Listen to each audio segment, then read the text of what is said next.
You are grounded until you apologize to your brother, my dad barked in front of the whole family. 40 relatives laughed, the sound echoing through the backyard like a cruel applause. My face burned, but I only said, "All right." The next morning he sneered, "Finally learned your place." Then he noticed my room was empty. Then the family lawyer stormed in, trembling. "Sir, what have you done?" My name is Nia, and people think being laughed at is the worst sound in the world. They are wrong.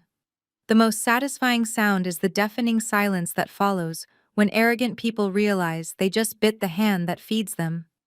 I am currently sitting in my penthouse in downtown Atlanta, watching the city lights below, but my mind is still back at that barbecue last Saturday. Before I tell you how I dismantled my father's ego in less than 24 hours, let me know where you are watching from in the comments below. Please hit subscribe and like this video if you have ever been the family scapegoat who was secretly holding everything together. The humidity was thick enough to chew on, as the smell of hickory smoked ribs and charcoal filled the air. It was the annual Brooks family reunion barbecue. To the neighbors, it looked like a picture-perfect celebration of Black excellence. My father, Marcus, stood by the grill holding court with a beer in hand, telling exaggerated stories about his business prowess. My mother was bustling around the tables, making sure everyone had enough potato salad and cornbread. And there was my brother Darius, sitting in the best lawn chair with his feet up, looking like a king who had never lifted a finger in his life. I stood by the cooler grabbing a bottle of water, trying to make myself invisible. I was 32 years old, a senior partner at a top-tier corporate restructuring firm. Yet in this backyard, I was still just Nia, the ungrateful daughter. I had paid for the catering. I had paid for the expensive cuts of meat my father was grilling. I had even paid for the landscaping crew that made the grass look so pristine earlier that week. But as usual, nobody knew that. To them, I was just a glorified secretary who got lucky with a corporate job while Darius was the visionary. Darius was 34 years old, and his vision mostly involved spending money he did not have. He had been chasing a rap career for 10 years, then a clothing line, then a cryptocurrency scheme. Currently, he was a producer for local talent.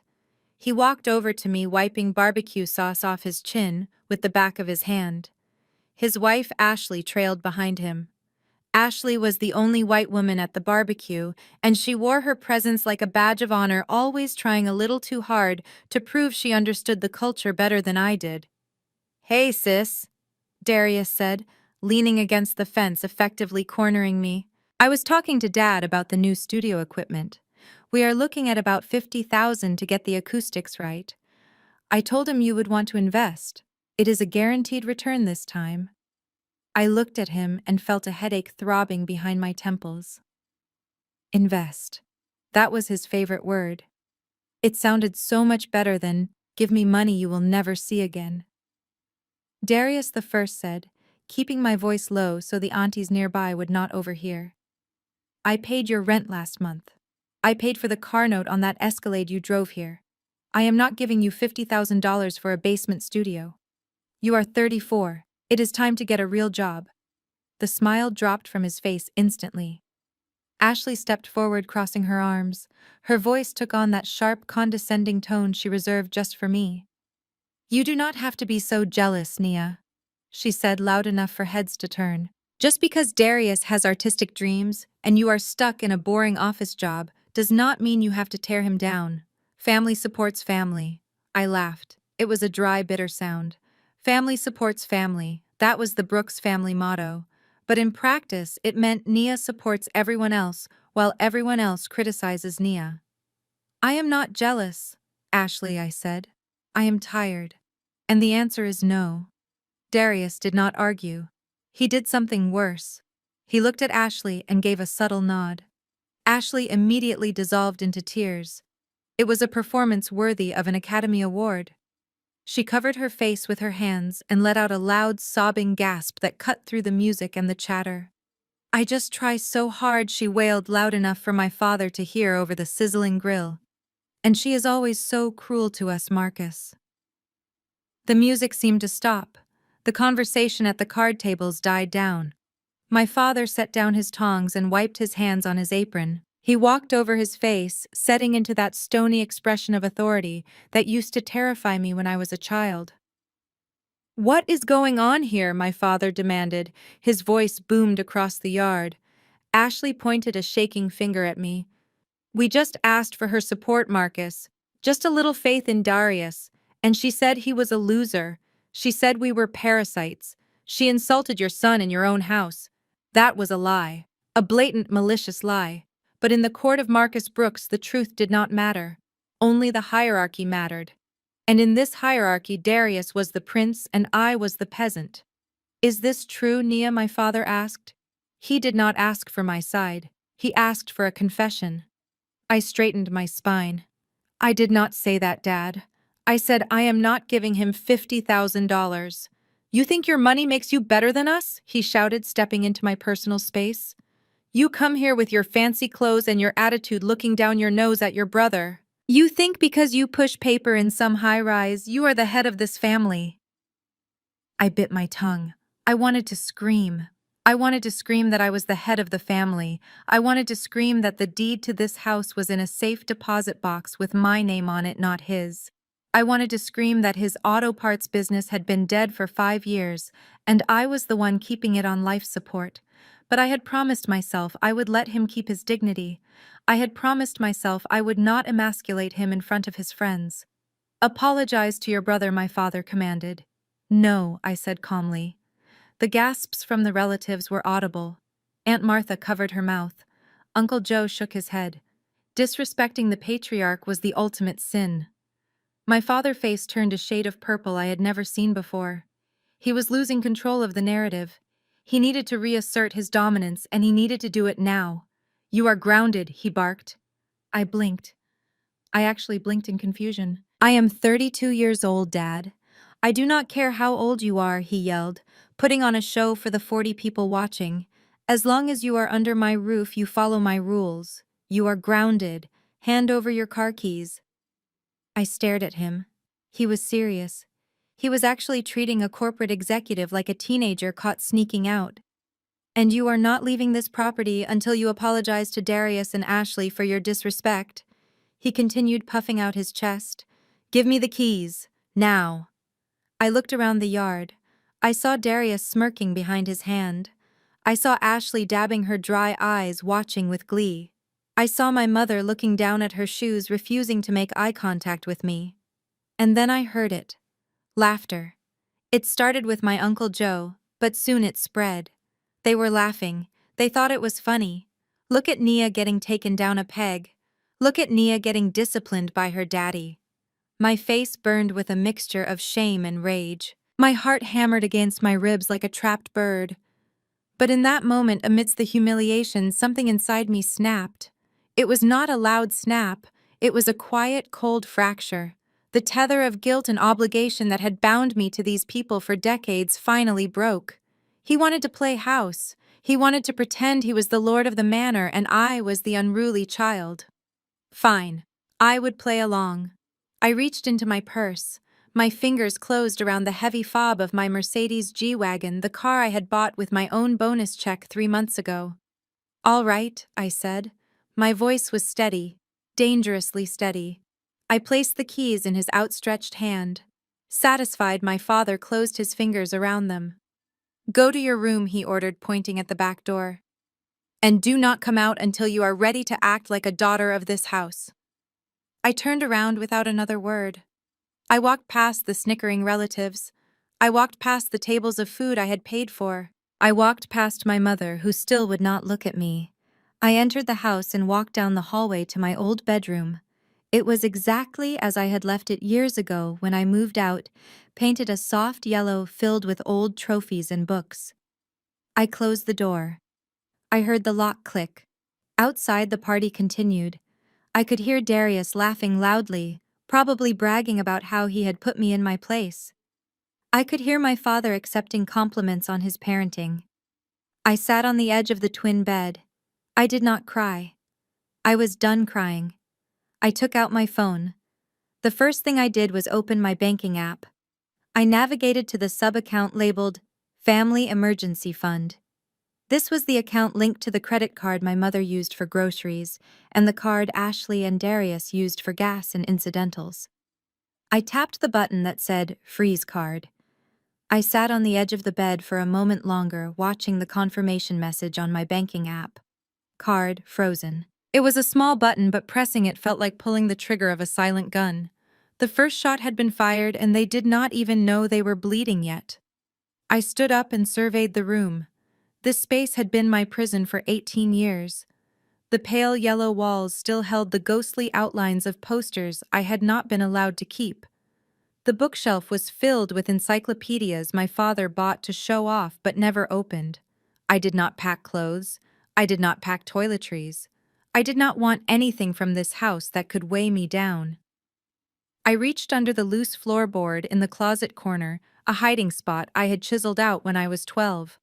My fingers brushed against the cold metal of a small fireproof lockbox. I pulled it out.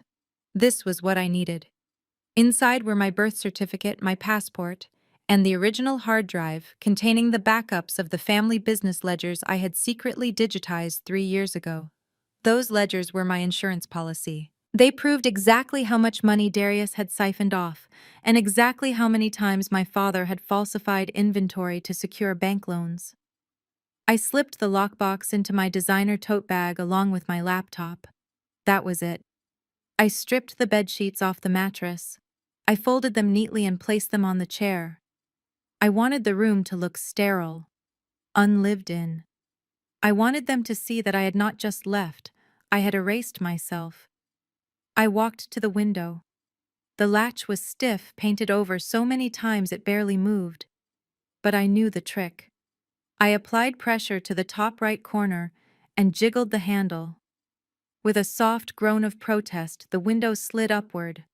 The night air rushed in cool and smelling of damp earth and the charcoal smoke that still lingered from the barbecue. I swung my legs over the sill.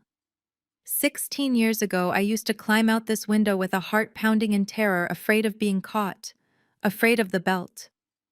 Tonight, my heart was slow and steady. I was not escaping because I was afraid. I was evacuating because the building was about to collapse. I dropped onto the mulch landing silently in my heels, a skill I had mastered in the boardroom applied to the backyard. I looked back at the house one last time. The kitchen light was still on. I could see the silhouette of my mother washing dishes. She was scrubbing a pot, her head bowed low. She had not looked at me once during the entire humiliation. She had chosen her side. I turned away and walked into the darkness. I did not run. I walked with the purposeful stride of a woman who had a 9 a.m. meeting to prepare for. I called an Uber from the corner gas station. As the car slid through the quiet suburban streets, I did not look back. I spent the ride drafting emails to my executive assistant, instructing her to clear my schedule for the morning. I had a demolition to supervise. 7 a.m. arrived with the aggressive cheerfulness of a sunny Sunday morning. Inside the Brooks household, the mood was triumphant. My father, Marcus, sat at the head of the kitchen table sipping his coffee. He felt good. He felt powerful. He had reasserted his dominance. He had put the upstart daughter in her place. Darius sat across from him, hungover and scrolling through his phone. "She is probably crying in there," Darius chuckled, reaching for a piece of toast. "Good job, Dad. She needed that reality check. She thinks she is better than us just because she wears suits." My mother placed a plate of eggs in front of him but said nothing. "Go get her," Marcus ordered, gesturing with his fork. "Tell her she can come out for breakfast if she is ready to apologize. And tell her I want her to detail my truck before she goes back to her fancy apartment." Darius laughed again, but he didn't move. He was too comfortable. "I will get her," Marcus grunted, pushing his chair back. He walked down the hallway, his footsteps heavy and authoritative. He stopped in front of my bedroom door. He did not knock. He pounded on the wood with the side of his fist. 3 loud, sharp bangs that shook the frame. "Nia," he barked. "Open this door. It is time to apologize to your brother." Silence. He waited. He expected to hear shuffling. He expected to hear a sniffle. He expected to hear the lock turn. "Nia." I am not playing games with you, he shouted louder this time. Open the door, or I am taking the door off the hinges. Still silence. The house was quiet. Too quiet. A flicker of doubt crossed his face, but he quickly buried it under a layer of anger. He reached into his pocket and pulled out the master key ring. He always kept a key to every room. He did not believe in privacy. Fine, he muttered, jamming the key into the lock. Have it your way. He twisted the key and threw the door open, prepared to see his daughter curled up on the bed, crying or sulking. He froze. The room was empty. It was not just empty of people, it felt abandoned. The bed was stripped to the bare mattress. The desk was clear. The closet door stood open, revealing empty hangers swaying slightly in the draft from the open window. What the hell, he whispered. He stepped into the room, spinning around as if expecting me to materialize from the walls. He checked the bathroom. Empty. He checked under the bed. Empty. Then he saw it. Taped to the center of the dresser mirror was a single piece of yellow legal pad paper. My handwriting was bold and sharp in black marker. He walked over and ripped it off the glass. He read it once. Then he read it again. His hands began to shake, not with fear yet, but with a fury so hot it turned his face crimson. You want me to act like a child. I will let the adults talk to you. Marcus crumpled the note in his fist. He roared a sound of pure frustration that brought the rest of the family running down the hall. What happened? Ashley cried, running in with her silk robe flapping. Marcus, is she okay? She is gone, he spat, throwing the crumpled paper onto the bare mattress. She ran away, like a coward. Darius leaned against the doorframe, looking around the empty room with a smirk. She probably climbed out the window, he said, pointing to the open sash. Man, that is pathetic. She is 32 years old and she is sneaking out like a teenager. Ashley picked up the note and smoothed it out. She read it and laughed a high-pitched, dismissive sound. Let the adults talk to you, she mocked. Oh, please. Who is she going to call? She does not have a car. Marcus, you have her keys. She probably walked down the street to the coffee shop to pout. She will be back in an hour when she gets hungry and realizes she has no ride. My mother stood in the doorway, her face pale. She looked at the stripped bed. She looked at the open window. She knew. Mothers always know when their children have left for good. But she stayed silent, paralyzed by her husband's rage. Let her walk? Marcus scoffed, pacing around the small room. She wants to play tough. Fine. When she comes crawling back begging to be let in, I am going to make her beg on her knees. I am going to make her sign over that investment check before she sets foot in this kitchen again. He marched out of the room feeling victorious in his delusion. He did not know that the clock was already ticking. He did not know that while he was shouting at an empty room, I was sitting in my penthouse conference room, surrounded by a team of lawyers who cost more per hour than his entire business made in a month. Ashley followed him out, giggling. Maybe we should change the locks just to scare her when she comes back, she suggested, linking her arm through Darius's. Yeah, Darius agreed. Let her sit on the porch for a few hours. That will teach her. They walked back to the kitchen laughing, planning their petty punishments oblivious to the fact that the ground beneath their feet was already crumbling. The silence in the empty bedroom behind them was not the silence of submission. It was the silence of the eye of the storm. And the storm was about to make landfall. The peace of the morning was shattered at exactly 8:30. A black sedan screeched into the driveway tires, kicking up gravel in a spray of dust. It was not a casual visit.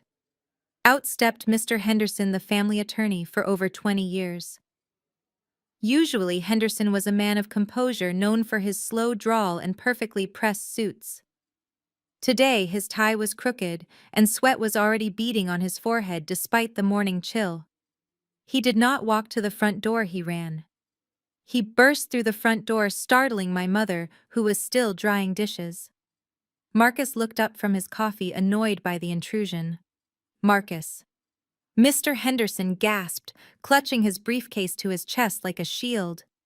What have you done? Tell me right now what you said to Nia. Marcus leaned back in his chair, unbothered. He took a slow sip of his coffee, enjoying the drama. I grounded her, Marcus said calmly.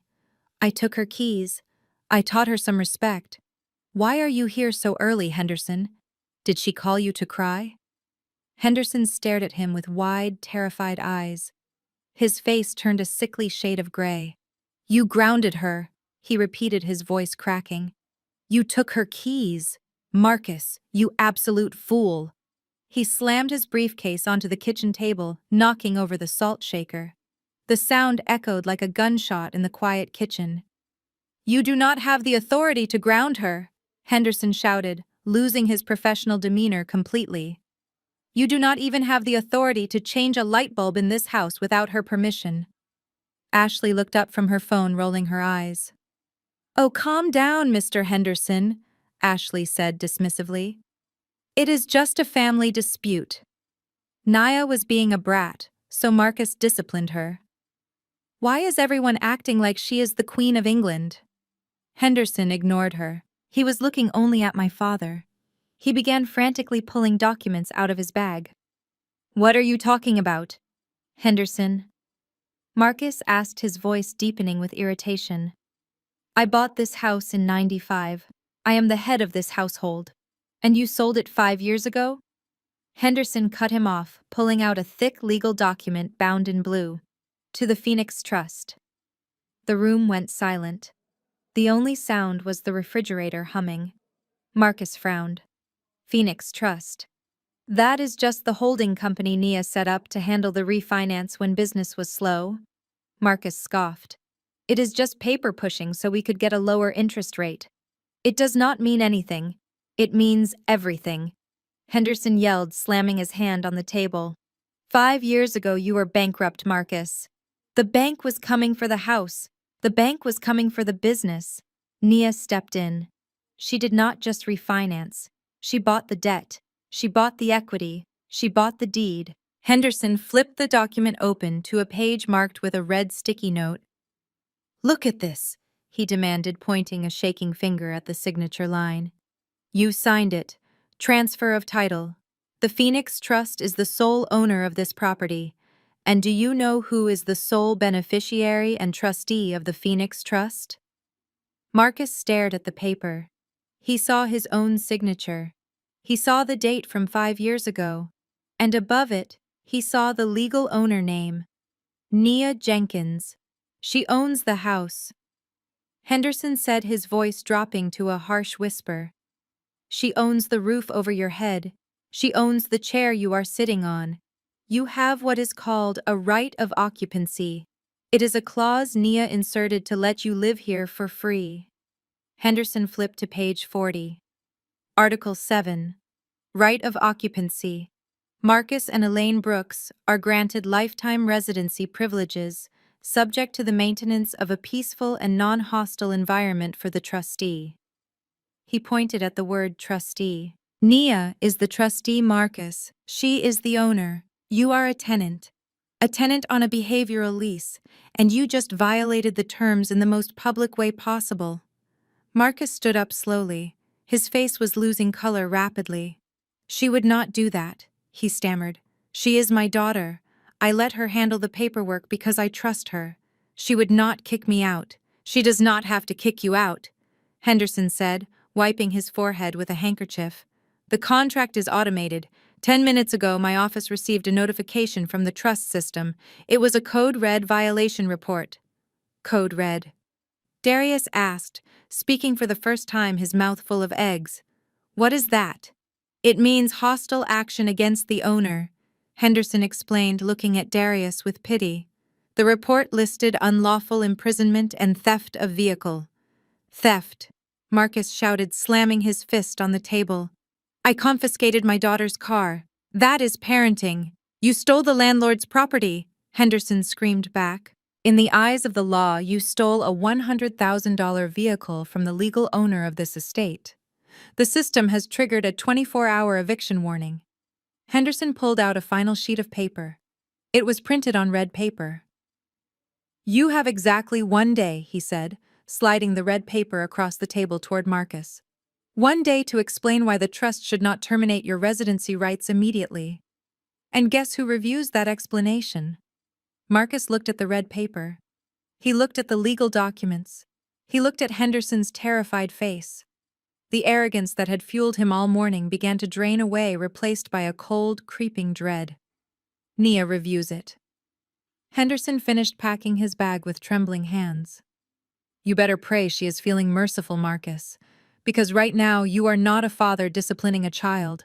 You are a trespasser living on borrowed time. Henderson turned and walked out the door without another word. He knew better than to be in the blast zone when the bomb finally went off. Inside the kitchen, silence descended again. But this time, it was not the silence of victory. It was the silence of people realizing they were standing on a trap door and the lever had just been pulled. Ashley picked up the blue document. She scanned it, her eyes widening as she saw the numbers. Wait, she whispered. This says the house is valued at $2 million, and it says Nia owns it 100% free and clear. She looked at Darius. You told me your parents were rich, she hissed. You told me this was our inheritance. Darius didn't answer. He was staring at the window where Nia had escaped, realizing for the first time that the sister he had mocked was the only reason he had a roof over his head. And he had just laughed at her while she held the keys to his entire existence. While the dust from Mr. Henderson's tires was still settling in the driveway, Darius decided he needed a victory lap. The tension in the kitchen was thick enough to choke on, but my brother had a unique talent for ignoring reality. He spotted my car keys sitting on the granite counter where our father had triumphantly placed them the night before. To Darius, those keys were not just a tool for transportation, they were a trophy. They were proof that he was the golden child, and I was the servant who had been relieved of duty. He snatched them up, spinning the heavy fob around his finger. I am going to take the G-Wagon for a spin, he announced loud enough for Ashley to hear in the living room. Since Nia is grounded, she won't be needing it. Might as well keep the engine warm. Ashley looked up from her phone where she was likely frantically Googling real estate laws. Just be careful, babe, she called out. You know how she gets about her leather seats? Darius scoffed. It is Dad's house, so technically it is Dad's driveway and Dad's rules. If I want to drive it, I drive it. He walked out the front door swinging his hips with the swagger of a man who owned the world. He did not own the world. He did not even own the shirt on his back, since I had paid for that too, during his last birthday. 5 miles away in the climate-controlled silence of my penthouse office, I took a sip of my oat milk latte. On my desk, 2 monitors were glowing. On the left screen was a live security feed from the driveway camera at the estate. I watched Darius strut toward my obsidian black Mercedes G-Wagon. He looked like a child playing dress-up in a man's life. On the right screen was the Mercedes Me Connect interface. I had administrative access. Darius had nothing. I watched him unlock the car. The lights flashed. He climbed into the driver's seat, adjusting the mirrors that were set perfectly for my height. He put the key in the ignition and turned it. The engine roared to life for exactly 1 second. Then I moved my mouse. I clicked a red button on my screen labeled Stolen Vehicle Immobilization. Instantly, the engine cut out.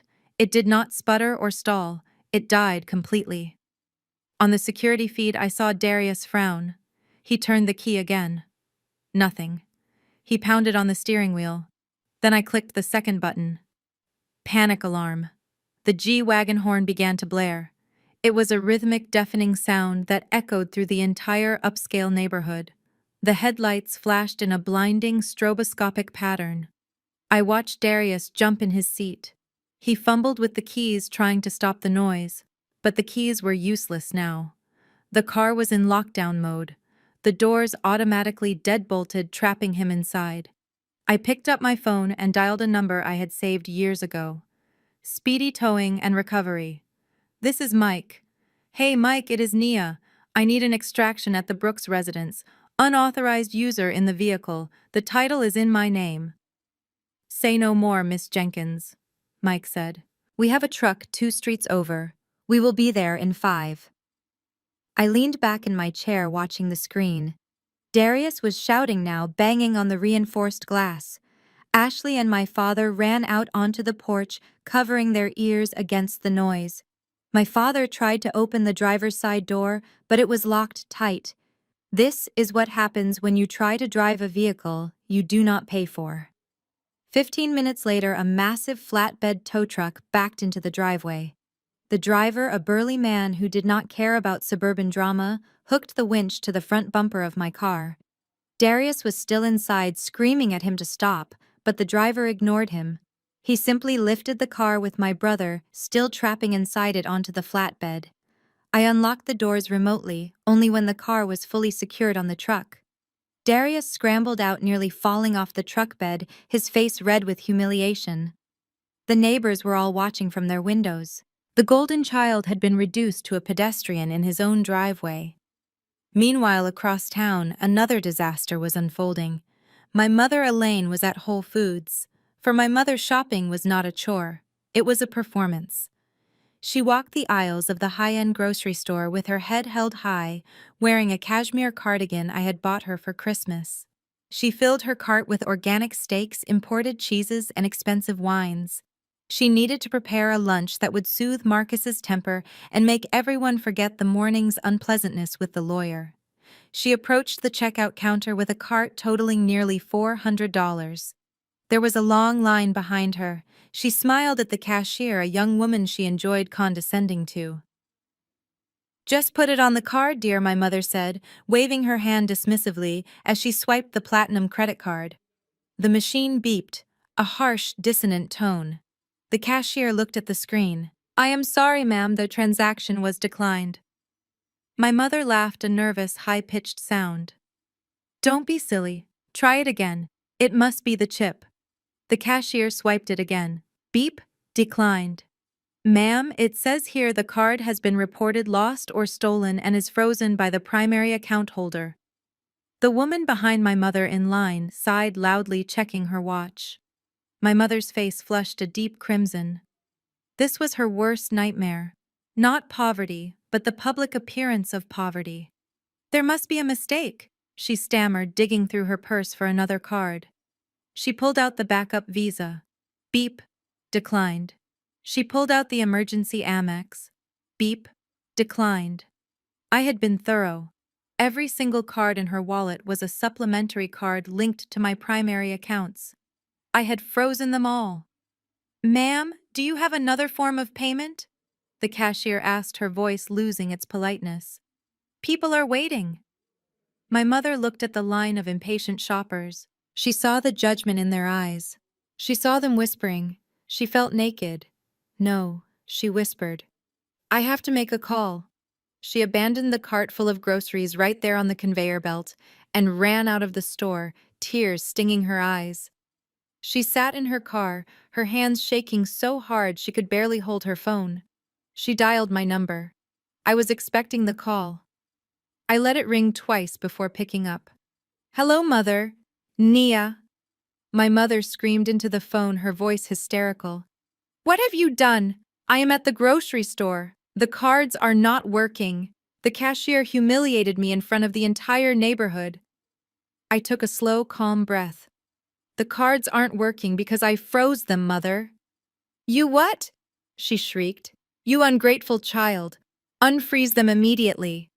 "I have groceries to buy. Your father needs his lunch." "I am sorry, Mother," I said, my voice ice cold. "But Dad confiscated my car keys because he said I was grounded. And when children are grounded, they lose their privileges."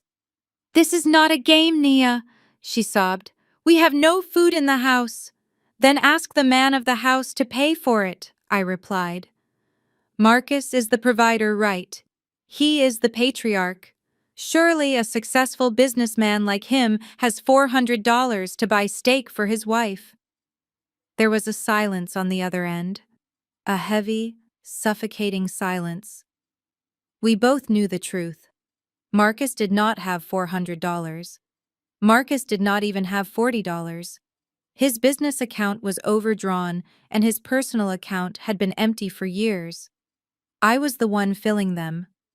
"You cannot do this to us," my mother whispered. We are your family. No, mother, I said. You made it very clear last night. I am not family. I am an investment strategy. I am a bank. And the bank is closed for the holidays. But Darius, she stammered. Darius needs to eat. Ashley is pregnant. Then tell Darius to get a job, I snapped. Or tell him to sell some of that studio equipment he wants me to invest in. I hung up the phone. I did not feel guilty. For years I had used money to buy their love, to buy my place at the table. I thought if I paid for everything, they would finally respect me. But I was wrong. I had just been paying them to abuse me. I looked back at the security feed. The tow truck was driving away with my G-Wagon. Darius was standing in the driveway, kicking the gravel like a toddler. My father was sitting on the porch steps, his head in his hands. They were beginning to understand the physics of their reality. They thought they were planets orbiting a sun of their own making. They were about to realize they were just satellites, and I had just cut the gravity. But I was not done. The car and the groceries were just the opening salvo. They had attacked my character. They had attacked my dignity. Now Ashley was online rallying the flying monkeys for a smear campaign. She wanted a war of public opinion. I opened my laptop and clicked on the folder labeled Legal. If Ashley wanted to play the victim, I was going to make sure she played it in a courtroom. I pulled up the drafted cease and desist order. It was time to introduce my sister-in-law to the consequences of defamation. My phone began to buzz against the mahogany desk. It started as a single vibration, a notification from Facebook. Then it buzzed again, and again. Within seconds, the phone was dancing across the table like a possessed object. The screen lit up with a relentless stream of banners, tagged in a post, mentioned in a comment, direct message request. I picked up the device and unlocked it. My thumb hovered over the blue icon. I knew exactly what was happening. In the world of toxic families, when the narcissist loses control of the victim, they try to control the narrative. It is a tactic as old as time, but Ashley had given it a modern digital twist. I opened the app. The first thing I saw was a long, rambling post from Ashley. She had tagged my parents, my brother, and 40 other relatives. She had even tagged the pastor of our family church. The photo attached to the post was a selfie of her looking disheveled with mascara artfully smudged under her eyes, holding her son with a look of terrified exhaustion. The caption was a masterpiece of fiction. Please pray for the Brooks family, she wrote. We are going through a darkness I never imagined possible. We tried so hard to help Nia. We tried to get her into rehab. We tried to cover for her mistakes at work. But addiction is a monster. Today she finally snapped. She stole my in-laws' retirement savings and vanished. She even stole the car out of our driveway, leaving me stranded with a baby and no way to get formula. My heart breaks not for the money, but for the sister I lost to the streets. If you see Nia, please do not give her money. She needs help, not enabling. I read the words twice: rehab, stole retirement savings, lost to the streets. It was bold, it was vicious, and it was calculated. Ashley knew exactly which buttons to push. She was playing the damsel in distress, the devoted white mother, trying to save her troubled black sister-in-law from herself. She was weaponizing stereotypes to destroy my credibility before I could expose the truth about the house. I scrolled down to the comments. This was the hardest part. The flying monkeys had arrived. Aunt Martha wrote, I knew something was wrong with her eyes at the barbecue. That was the devil working in her. Stay strong, Ashley. Cousin Jamal wrote, she is a disgrace to the family name. After everything Marcus did for her. Uncle Joe wrote, if I see her, I am dragging her to the police station myself, stealing from her own mother. Shameful. Hundreds of comments, people I had known my whole life, people whose bills I had secretly paid, people I had tutored. They all turned on me in an instant based on the lies of a woman who had married into the family 3 years ago. They did not ask for my side. They did not question why a corporate executive would need to steal a car she already drove. They just wanted a witch to burn, and Ashley had handed them the matches. My text messages were next. You are dead to us. Bring the money back, junkie. How could you do this to your mother? I felt a cold tightness in my chest. It was not sadness. Sadness is for when you lose something valuable. This was clarity. I was seeing them for who they really were. They were not my family. They were a mob waiting for a target. I did not reply to a single comment. I did not post a status defending myself. I did not text back. In the game of public opinion, arguing makes you look guilty. Silence makes you look powerful, but legal action makes you look dangerous. I placed the phone on the desk and opened a new window on my laptop. I logged into my company's secure server. I was not just Nia the scapegoat daughter. I was Nia Jenkins the fixer. I destroyed companies for a living. Taking down a lying sister-in-law on Facebook was barely a warm-up. I initiated a screen recording. I slowly scrolled through Ashley's post, capturing every word, every lie, and every timestamp. I expanded the comments, capturing every relative who had piled on. I took screenshots of the text messages threatening me. Then I picked up my office landline. I dialed extension 402. Legal department, this is Sarah. Sarah, it is Nia. I need you to open a new case file. Personal matter, but billable hours apply. I will cover the retainer personally. Of course, Ms. Jenkins. What is the nature of the suit? Defamation of character, libel, intentional infliction of emotional distress. And I want to add a cyberbullying count just to make it stick. I paused, looking at Ashley's tearful profile picture. And Sarah, I want you to draft a cease and desist order, but not just a standard letter. I want it delivered by a process server within the hour. Do we still have that contact in the suburbs? Yes, we do. Good. Here is the address. The target is Ashley Brooks. She is currently at the Life Spa on Peachtree. She posted a check-in 5 minutes ago, saying she needed self-care after her trauma. I heard Sarah typing furiously on the other end. I am sending you the evidence file now, I continued. She accused me of theft and drug addiction on a public platform where I have professional connections. This affects my standing as a fiduciary.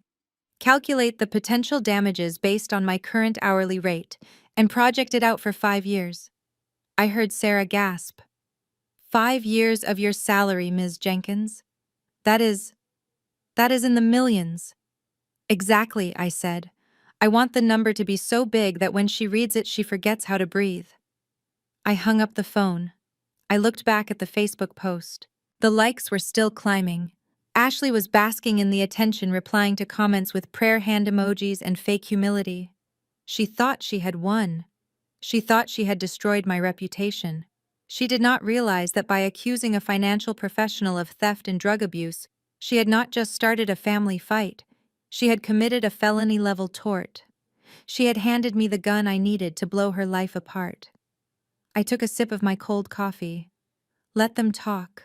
Let them type. Every comment was just another line item on the invoice they were about to receive. My father had grounded me. My mother had shunned me. Now my sister-in-law had libeled me. The trifecta was complete. They had officially burned the bridge from both ends. Now they were trapped on the island with the monster they had created. And the monster was calling a process server. Life Spa on Peachtree is the kind of place where the air smells like eucalyptus and money. It is a sanctuary for the wives of Atlanta's elite, or in Ashley's case, the wives of men pretending to be elite. While I was in my office compiling a forensic accounting of her fraud, Ashley was sitting in a plush white robe sipping cucumber water surrounded by her 2 best friends. I was not there physically, but the process server I hired was wearing a body camera. I watched the footage later with a bowl of popcorn. It was better than any reality television show because the fear in her eyes was 100% real. Ashley was holding court in the relaxation lounge.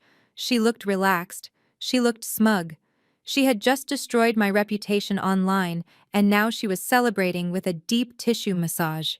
I just had to do it, Ashley said loudly to her friends, oblivious to the other guests trying to rest. Naya has been spiraling for months. Drugs, alcohol. It is a tragedy, really. I tried to cover for her. I tried to be the bigger person. But when she stole the car right out of our driveway, I knew I had to speak up. For the safety of the family. Her friend Jessica nodded sympathetically. You are so brave, Ash. Most people would have just cut her off. But you are still trying to help her. You are a saint. I know, Ashley sighed dramatically, adjusting her cucumber slices. It is hard being the moral compass of the family. Marcus is too soft on her. Darius is too busy with his music. So it falls on me to make the tough decisions. I just hope the police find her before she hurts herself with all that money she stole from us. At that exact moment, the double doors of the lounge swung open. A man walked in. He was tall, broad-shouldered, and dressed in a delivery uniform. In his arms, he held a massive bouquet of white lilies. It was the kind of arrangement you send to a funeral or a very expensive apology. He scanned the room. The receptionist tried to stop him, but he waved a clipboard. VIP delivery, he whispered loud enough for the room to hear. Urgent delivery for Mrs. Ashley Brooks. Ashley sat up.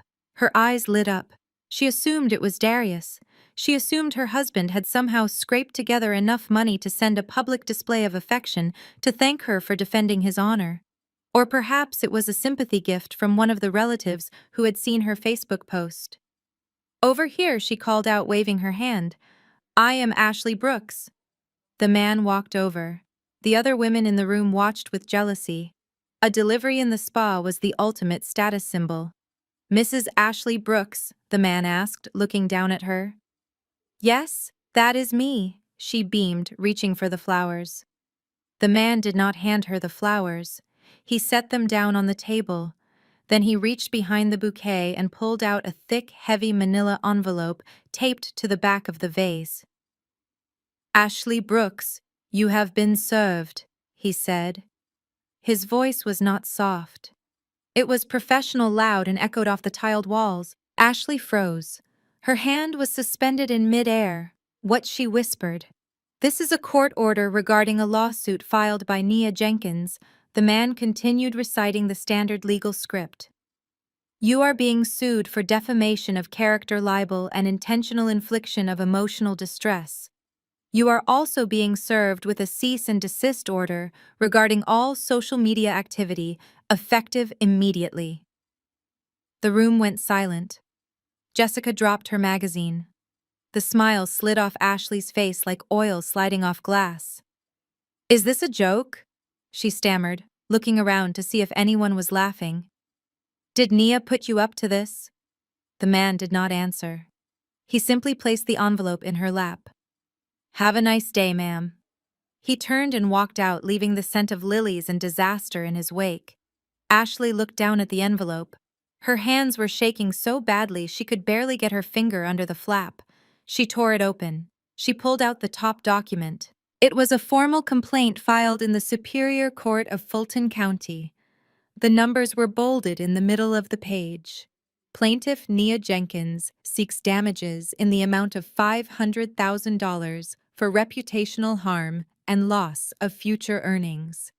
500,000, Ashley screeched. She is insane. She does not have this kind of money for a lawyer. She flipped the page, and that is when the color truly drained from her face. Attached to the lawsuit was Exhibit A. It was a credit card statement, but not just any statement. It was a forensic breakdown of the family emergency fund card that I had frozen earlier that day. Ashley had claimed in her Facebook post that the money was used for essentials for medicine for the baby, but the statement told a different story. Line item 1, Nordstrom, $2,000. Handbag. Line item 2, the Gold Room nightclub, $600. Bottle service. Line item 3, Life Spa, $400. Current transaction. I had highlighted every single transaction in neon yellow. Next to the highlighted lines, I had attached a screenshot of her Facebook post where she claimed we are struggling to buy formula. The contrast was brutal. It was undeniable proof of fraud. Her friend Jessica leaned over and read the document. She pulled back as if Ashley was contagious. Ash, Jessica said, her voice cold. You told us you were using that card for Darius's studio rent. You bought a Celine bag. No, it is a mistake, Ashley cried, scrambling to cover the paper. Nia doctored this. She is a hacker. She made this up. Read the bottom. Ashley, I whispered to myself, watching the footage. Read the payoff line. Ashley turned to the final page. It was a notice from the bank. Notice of asset freeze. Pursuant to the pending litigation and the evidence of misappropriated funds, the court has granted a temporary restraining order on all joint assets held by the defendant Ashley Brooks and her spouse Darius Brooks. All checking accounts, savings accounts, and investment accounts are hereby frozen until further notice to ensure funds are available for restitution. Ashley stared at the words. Frozen. Everything. She did not have a job. Darius did not have a job. They lived off the family dole. And the family dole was me. She grabbed her phone. She opened her banking app. She tried to transfer money from her joint savings to her personal Venmo. Error. Account locked. Contact administrator. She tried to check her balance. 0. Available balance 0. She looked up at Jessica. Her eyes were wide with a primal terror. I cannot pay for this massage, she whispered. What? Jessica asked, standing up and tightening her robe. My cards. They are all frozen. Nia locked everything. Jess, you have to help me. Can you cover the bill? I will pay you back tomorrow. Jessica looked at the lawsuit sitting on Ashley's lap. She looked at the breakdown of the $2,000 handbag. She looked at the woman she thought she knew. I do not think so, Jessica said, picking up her purse. I think I am going to go. I do not want to get involved in a legal mess. But how am I supposed to leave? Ashley wailed, grabbing Jessica's arm. They won't let me leave if I do not pay. That sounds like a you problem, Jessica said, shaking her off. Ashley sat alone in the relaxation lounge, surrounded by silence. The cucumber water was warm. The lilies mocked her with their funereal scent. She was trapped. She had no car because Darius's car was impounded. She had no money because I had frozen it. She had no friends because she was a liar. And in her hand she held a piece of paper that said she owed me $500,000. She picked up her phone to call Darius, but then she remembered. Darius was trapped in a tow yard. She called Marcus. It went straight to voicemail. For the first time in her life, Ashley Brooks realized that playing the victim only works when you have an audience. When the lights go out and the audience leaves, you are just a broke liar in a bathrobe waiting for security to escort you out. I closed the video file on my laptop. I did not smile. This was not funny. It was necessary. I picked up my phone and called the spa's front desk. This is Nia Jenkins, I said. I believe my sister-in-law is there and is having trouble with payment. Yes, Ms. Jenkins, the receptionist said, sounding stressed. Her card was declined. We were about to call the police. Do not call the police, I said. Put the charge on my tab, including the tip. Really? The receptionist sounded relieved. That is very generous of you. It is not generosity, I said, my voice flat. Keep the receipt. I need it for the lawsuit. It is just one more piece of evidence that she is spending my money while claiming I am the thief. I hung up. I wanted Ashley to know that I paid for her release. I wanted her to know that even her freedom to walk out of that spa was a gift from me. It was the ultimate power move. But the day was not over. The legal slap was just the beginning. Now it was time to turn my attention to the business. My father was currently trying to sell his auto parts store to get quick cash. He thought the business was his ace in the hole.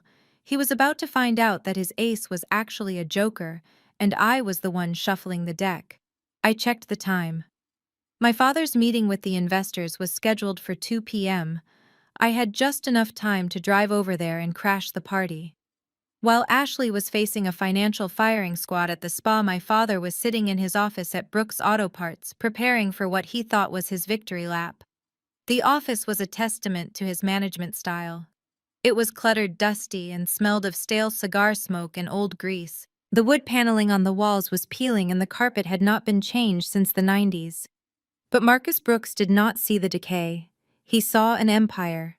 He had arranged an emergency meeting with a venture capital representative named Mr. Sterling. His plan was simple.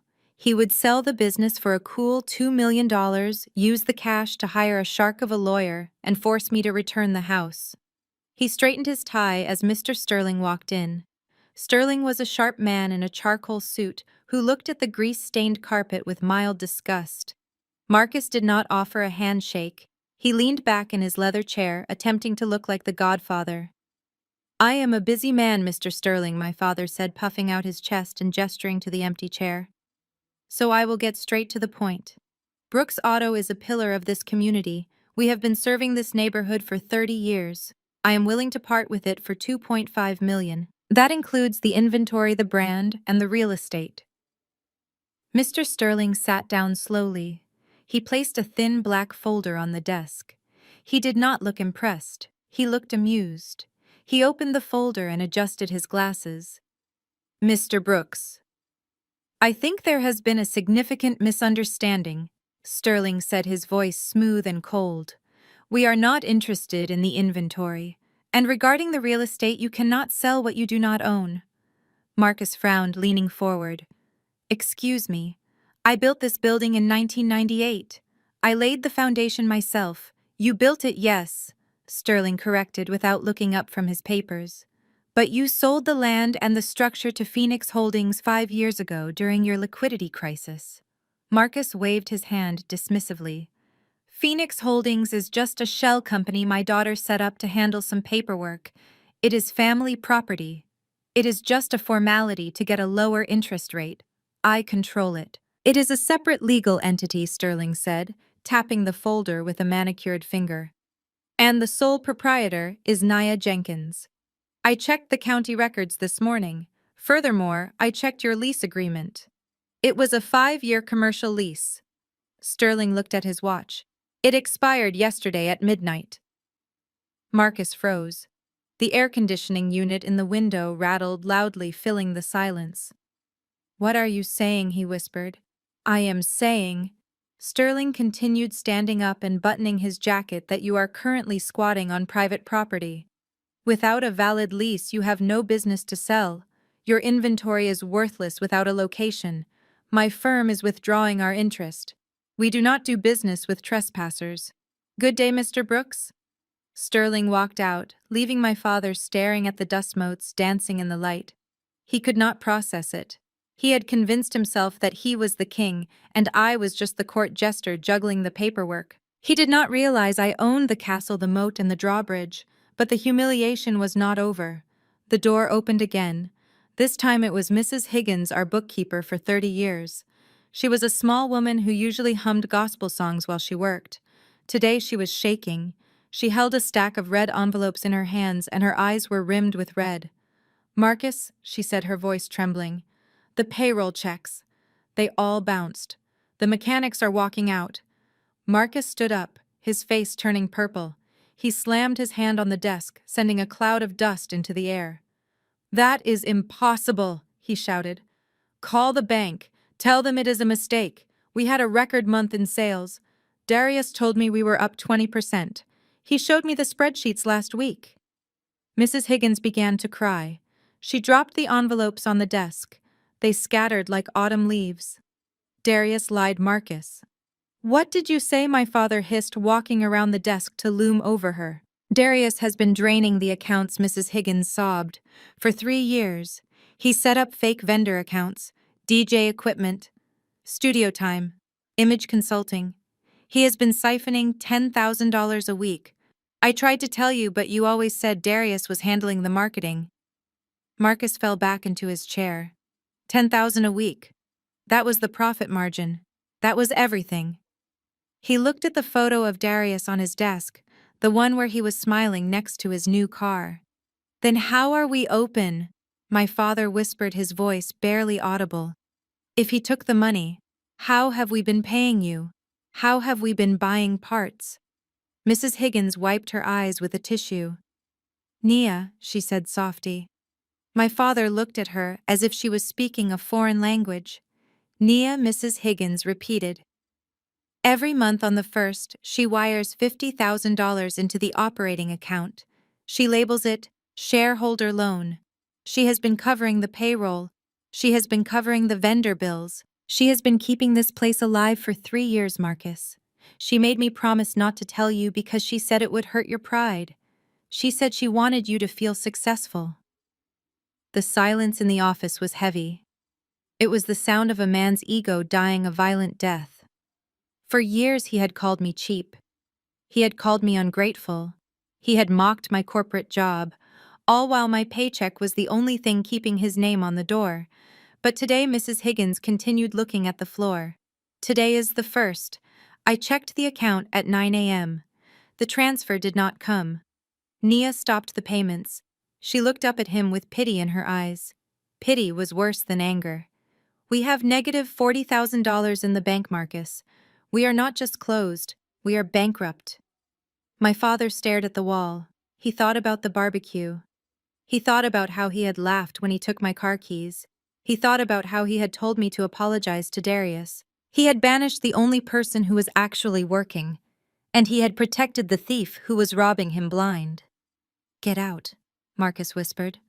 Mrs. Higgins nodded. She placed her office keys on the desk. I am sorry, Marcus, but I cannot work for free. Good luck. She left, closing the door softly. My father sat alone in the ruins of his business. The phone began to ring. It was the suppliers probably calling about unpaid invoices. Then the other line rang. It was probably the bank. He did not answer. He slowly reached into his pocket and pulled out his phone. He opened his text messages. He saw the last message he had sent me just hours ago. Finally learned your place. He finally understood. My place was the CEO. His place was the employee. And he had just been fired. He looked around the office that he thought was his kingdom. It was just a dusty room in a building he did not own, filled with debts he could not pay. He put his head on the desk, and for the first time in 60 years, Marcus Brooks felt small. By 6 p.m., the living room of the Brooks estate looked less like a home and more like a courtroom. My father had called in the cavalry. Every aunt, uncle, and second cousin who had ever benefited from his largesse, or rather my money, was squeezed onto the sofas and folding chairs. They sat with their arms crossed, faces set in masks of righteous judgment. They were waiting for a penitent daughter to come crawling back, begging for forgiveness. They were waiting for an apology. They were about to get an audit. I pulled up to the curb, but I did not park in the driveway. I did not want to give my father the satisfaction of thinking he could block me in again. I stepped out of the Uber Black, but I was not alone. Flanking me were 2 men who looked like they were carved out of granite. Their names were Marcus and Titus, ironically enough, and they were private security contractors I used for high-risk terminations. Behind them walked Chloe, my executive assistant, holding a tablet and a portable printer.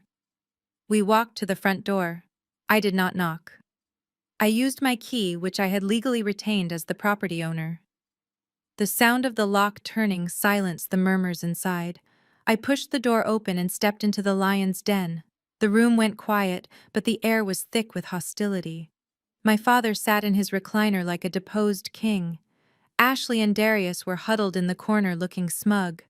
And right in the center stood Aunt Martha, the matriarch of guilt trips, and the family's self-appointed spiritual advisor. There she is, Martha announced, pointing a finger at me like a weapon. The prodigal daughter returns.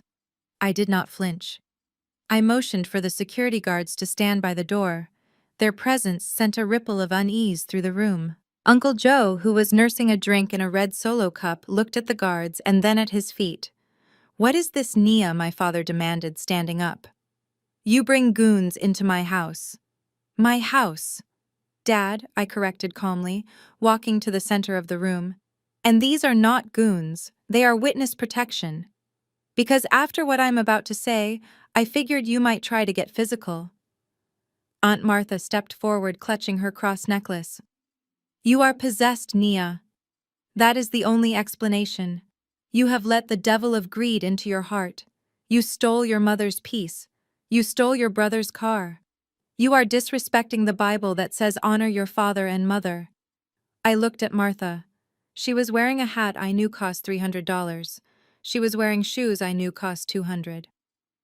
Honor, I repeated. Is that what we are calling it today, Martha?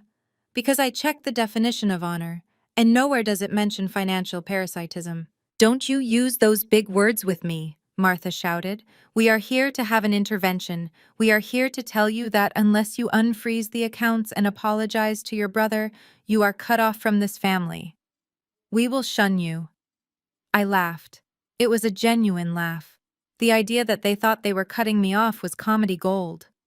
Chloe, I said, turning to my assistant, please open the ledger. Let us start with the loudest voice in the room. Aunt Martha. Chloe tapped her tablet screen. Her voice was professional and devoid of emotion. Martha Williams. Total disbursements over the last 5 years amount to $42,000. Outstanding loan for roof repair dated last August, $12,000. Status unpaid. The room went deadly silent. Martha's mouth opened and closed like a fish. That was a gift, she stammered. Your father said it was a gift. My father does not have $12,000 to give Martha, I said, my voice sharp. That check came from the Phoenix Trust. It was labeled Emergency Home Repair Loan. But here is the interesting part. I nodded at Chloe. Forensic analysis of bank records shows the $12,000 was not paid to a roofing contractor, Chloe read. It was paid to Royal Caribbean Cruise Lines and Saks Fifth Avenue. Gasps erupted around the room. Martha turned a deep shade of beet red. That is a lie, she shrieked. You are spying on me. I am auditing my accounts, I replied. You took money meant to keep a roof over your head, and you spent it on a vacation while judging me for working 80 hours a week. You want to talk about the Bible, Martha? Thou shalt not steal. I turned my gaze to the sofa. Uncle Joe tried to shrink into the cushions. Uncle Joe, I said pleasantly, the man who always has a medical emergency whenever rent is due. Nia, baby, now don't do this, Joe pleaded, holding up his hands. I have been sick. You know I have a bad back. Chloe read the file. Joseph Brooks. Total disbursement $65,000. Most recent request $4,000 for emergency spinal surgery copay. And where did that money go, Joe? I asked. Because I called the hospital. They have no record of you. But the MGM Grand in Las Vegas certainly remembers you. I pulled a piece of paper from Chloe's printer. Here is a copy of your player's card activity from last weekend. You dropped $4,000 at the blackjack table while claiming you were in surgery. Joe hung his head. The shame in the room was palpable. But I was not done. I looked around the room at the cousins, the aunts, the hangers-on. Cousin Felicia, I paid for your cosmetology school. You dropped out after 3 weeks but kept the tuition money. Aunt Sarah, I paid for your divorce lawyer. You got back together with him 2 weeks later and kept the retainer. I walked over to my father. He was slumped in his chair looking defeated. He realized too late that by inviting everyone here, he had not built an army against me. He had built an audience for his own humiliation. He had invited them to watch me tear down the facade of the generous patriarch and reveal the broke man who had been using his daughter's money to buy their loyalty. You all call me arrogant, I said, my voice ringing through the silent room. You call me cold. You call me a sellout because I work in corporate America. But for 10 years I have been the spine of this family. I have carried every single one of you. I have paid mortgages, tuitions, medical bills, and bail money. And what did I get in return? I pointed at Darius, who was trying to hide behind Ashley. I got mocked. I got laughed at. I got told I wasn't black enough because I don't struggle like you do. Well, congratulations. The struggle is officially back. I signaled Chloe to close the tablet. As of this moment, the Bank of Nia is permanently closed. I am dissolving the Family Assistance Fund. I am canceling the supplementary credit cards. I am calling in all outstanding loans. I looked at Martha and Joe. You have 30 days to start a payment plan, or I will file civil suits against each and every one of you for fraud. You wouldn't dare, Martha whispered, tears streaming down her face.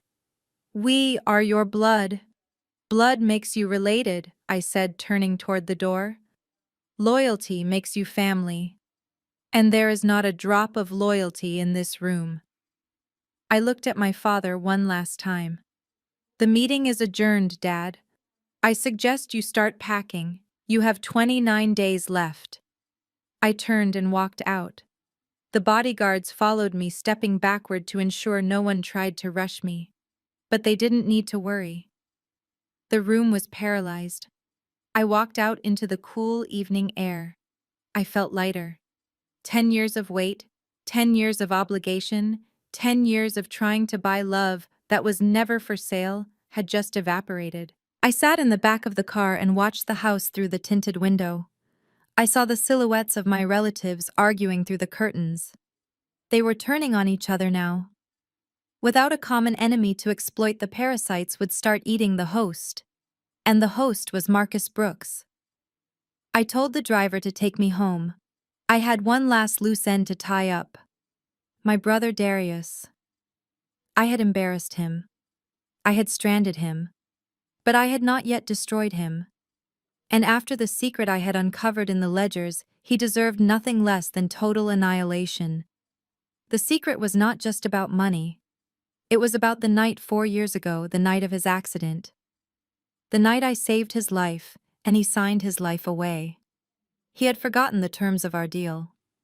But I had the document in my safe. And tomorrow I was going to remind him that when you dance with the devil, you better read the fine print. The drive back to my penthouse was silent, but my mind was loud with memories I had suppressed for 4 years. The city lights blurred past the window, but all I could see was the flashing blue and red strobe of police cruisers on a wet highway. To understand why I was so confident that I could destroy Darius, you have to understand that I did not just own his debts, I owned his freedom. I walked into my apartment and went straight to the master bedroom. Behind a painting of the Atlanta skyline was a wall safe. I scanned my fingerprint.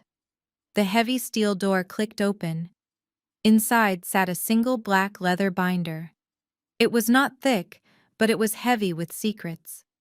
I took it out and sat on the floor. I opened it to the document dated 4 years ago. It was raining that night, a torrential Georgia downpour that turned the roads into rivers. I was asleep when the phone rang at 3 a.m. It was my mother. She was screaming so loud I could not understand her. He is going to jail, Nia. You have to stop them. They are putting handcuffs on him. I drove to the scene in my pajamas with a coat thrown over them. It was a mess. Darius had taken his new sports car, a gift from our parents for doing absolutely nothing, and wrapped it around a telephone pole. He was not hurt, but the car was totaled. And he was drunk. Not just buzzed, he was slurring, stumbling, blind drunk. The police were there. They had him in the back of the cruiser. My father was arguing with the sergeant, begging, pleading, trying to use his status as a local business owner. The sergeant was not having it. He blew a .18, sir, the officer said. That is twice the legal limit. He destroyed public property. He is going downtown.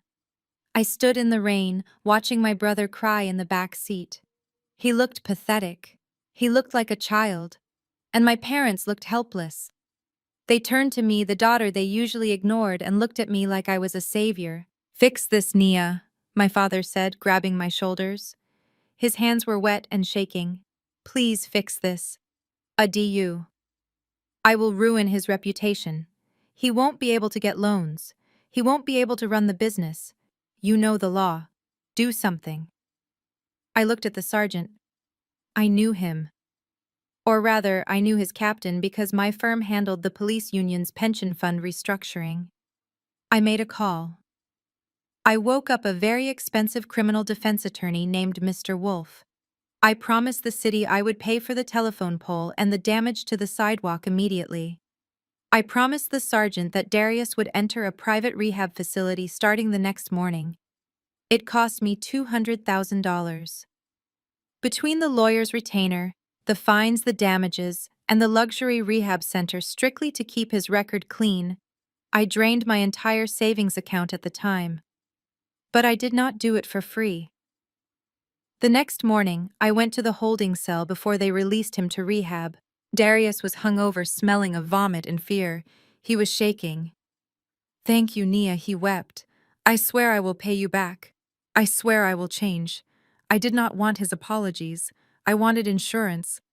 I placed a document on the metal table. "Sign this," I said. "What is it?" he asked, rubbing his eyes. "It is a guarantee," I explained. "It says that in exchange for me saving you from a felony conviction and paying your debts, you are granting me power of attorney over your financial life. It says that if you ever relapse, or if you ever act against the interests of the family trust, which is me, I have the legal right to seize any assets you hold to recoup my losses." He did not read it. He did not ask a lawyer to review it. He just wanted to get out of that cell. He wanted a shower and a bed. He grabbed the pen and scribbled his signature. He signed his life away. He thought it was just a formality. He thought because I was his sister I would never enforce it. He thought that after a few months I would forget about the money and the contract would just gather dust. And for 4 years he was right. I let him live his life. I let him play producer. I let him marry Ashley and pretend he was a big shot. I never mentioned the document. I never asked for the money back because I knew he didn't have it. I held on to it like a nuclear launch code, waiting for the day he gave me a reason to turn the key. Yesterday he stole my car. Today he let his wife slander me on the internet. He had turned the key for me. I looked at the document in my lap. The signature was messy but legally binding. Clause 4, Section B was particularly interesting. In the event of a breach of trust, the grantee specifically, Nia Jenkins, reserves the right to liquidate any and all future inheritances or current holdings of the grantor, specifically Darius Brooks, to satisfy the debt. Darius thought he was inheriting the auto parts store. He thought he was inheriting the house. He thought he was safe. But this piece of paper said that anything he touched belonged to me until he paid back the $200,000 plus interest. And with 4 years of compound interest, that number was astronomical. I closed the binder. The flashback faded. The rain and the police lights were gone. I was back in my quiet, expensive penthouse. I stood up and placed the binder in my briefcase. I walked to the window and looked out at the city. My brother was probably sleeping soundly tonight, thinking the worst was over. He probably thought the tow truck and the frozen cards were the extent of my wrath. He had no idea. Tomorrow morning was the final showdown. My father had requested a meeting at my office to settle things. He was bringing Ashley and Darius. They were coming to demand their house back. They were coming to bully me one last time. I smiled at my reflection in the glass.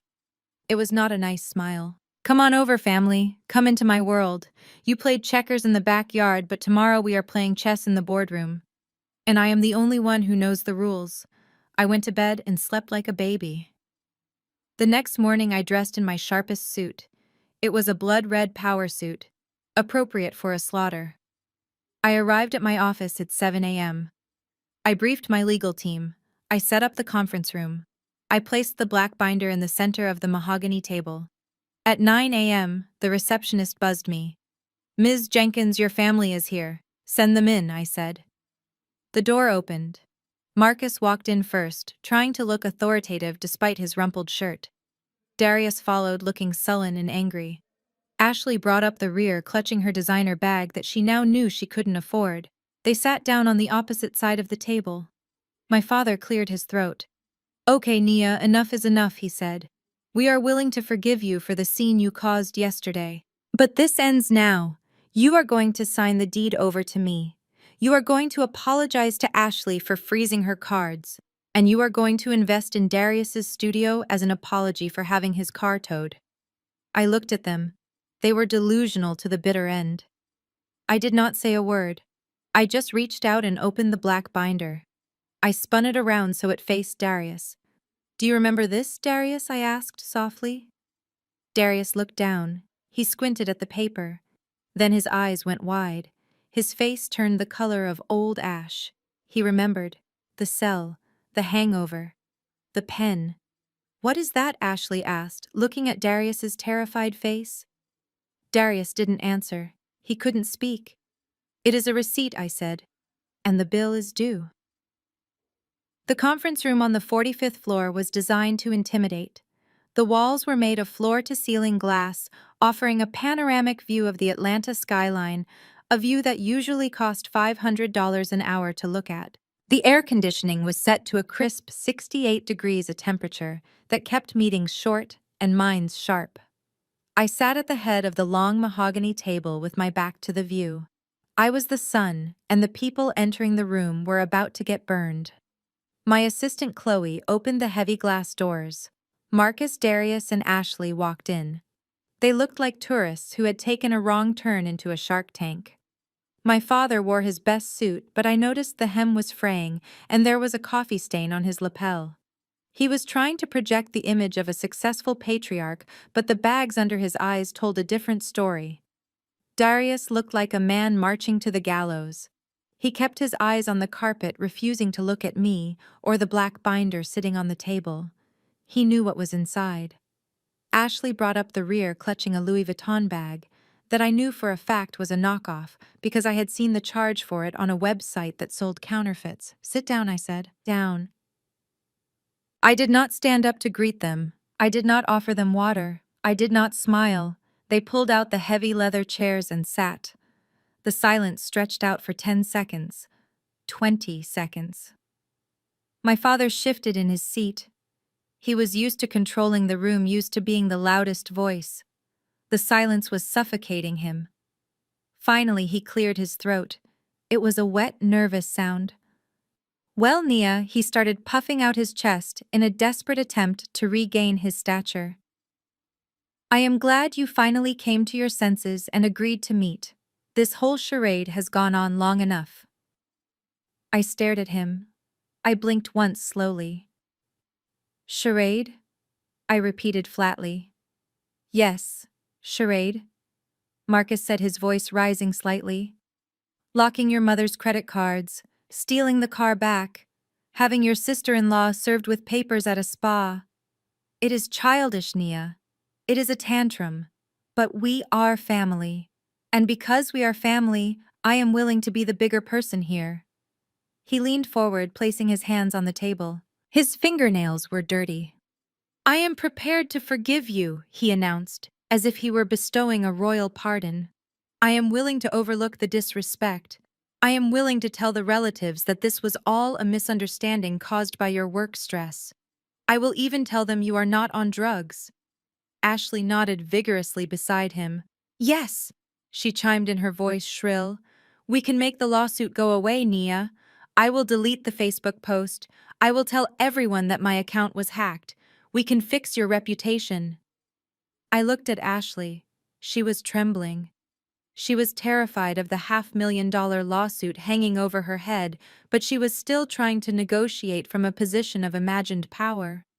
"And what do I have to do in exchange for this generosity?" I asked, leaning back in my chair.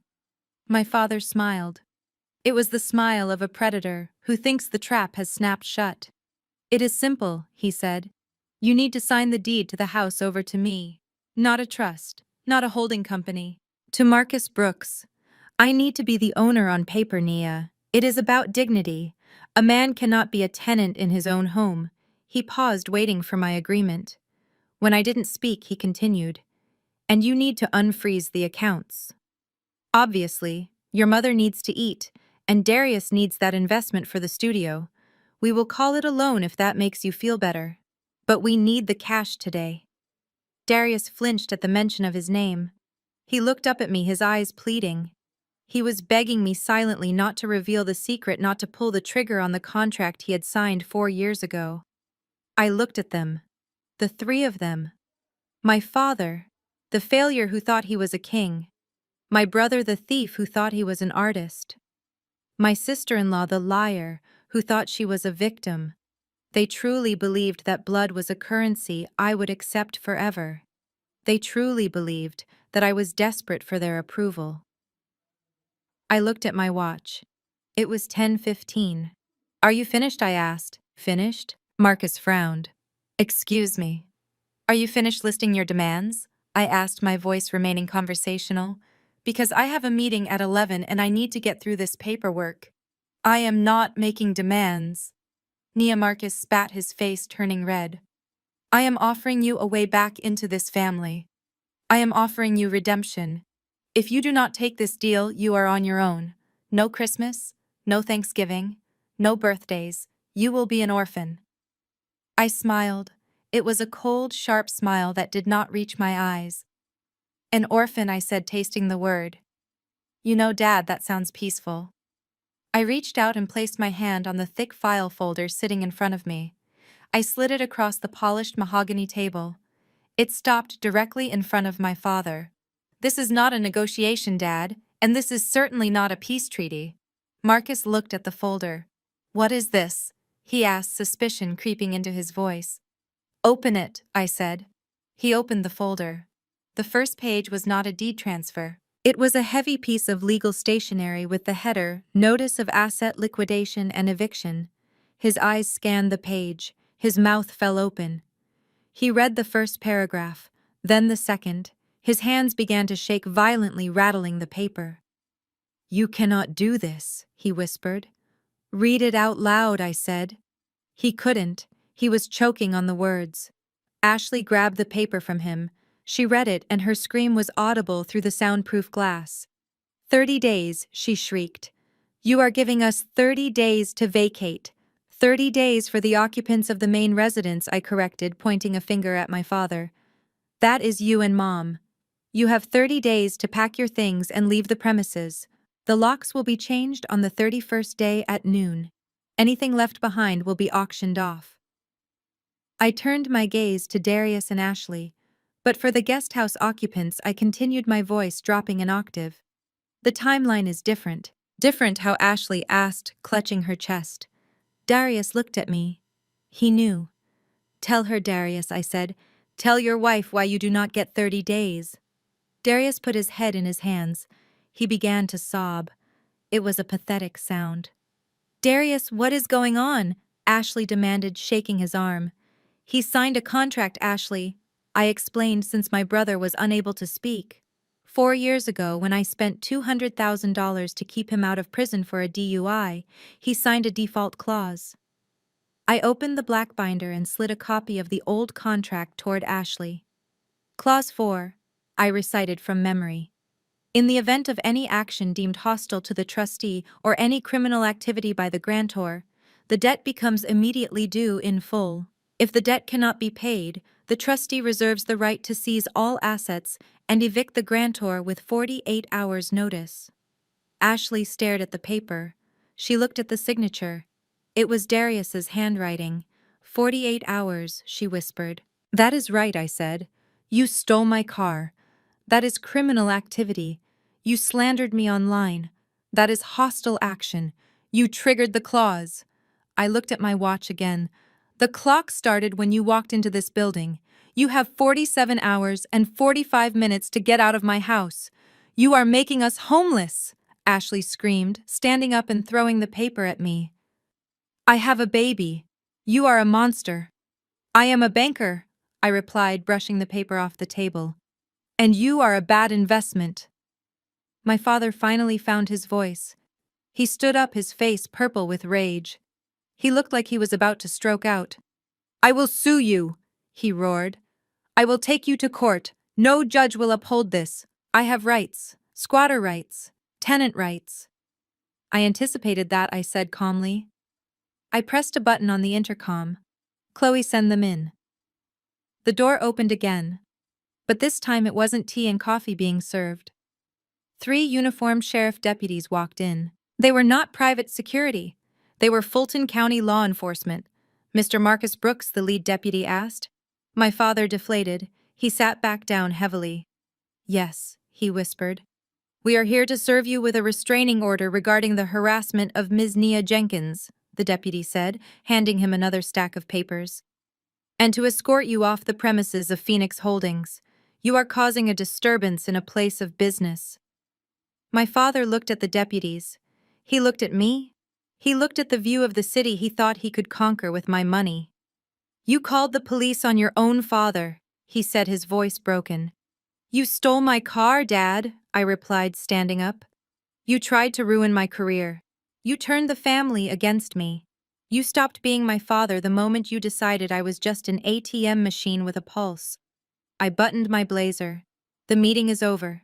The deputies will escort you to the elevator. Do not come back to this office. Do not come to my penthouse. And when you are packing, try not to damage the walls. I would hate to deduct the repairs from your security deposit. Oh, wait. You never paid a deposit. I turned my back on them and walked toward the window. I heard the deputies stepping forward. I heard Ashley crying. I heard Darius sobbing. I heard my father shuffling his feet. They were escorted out. The heavy glass doors closed with a soft click. The room was silent again. I looked down at the streets of Atlanta.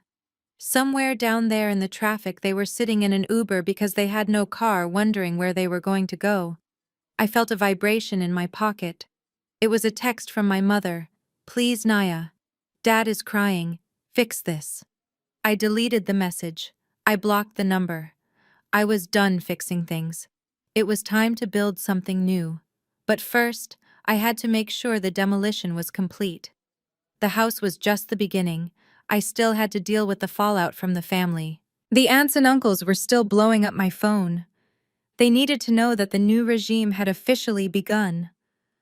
I walked back to the table and picked up the black binder. I ran my hand over the leather cover. There was one more page in there.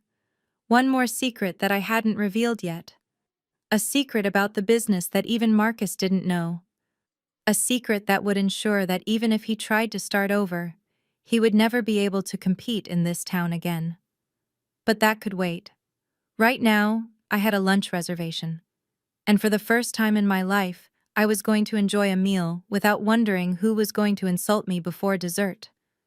The silence in the conference room was so heavy, it felt like it could crush bones.